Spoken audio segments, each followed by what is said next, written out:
नवे पाऊल नवा विचार. लोकार्पण न्यूज. चणकापूर धरण भरलं, गिरणा नदीला महापूर, नदीकाठच्या गावांना सतर्कतेचा इशारा. कळवणमध्ये मुसळधार पावसामुळे पूरस्थिती निर्माण झाली आहे. गेल्या 2 दिवसांपासून तालुक्याच्या पश्चिम भागात जोरदार पाऊस सुरू असून त्याचा परिणाम चणकापूर धरणावर झाला आहे. धरणातील पाणी पातळी वाढल्याने गिरणा नदी दुथडी भरून वाहत आहे.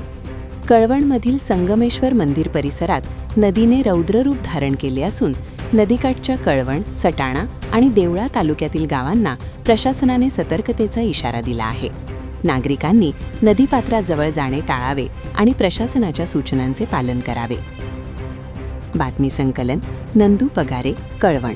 विभागीय संपादक लोकार्पण मराठी न्यूज.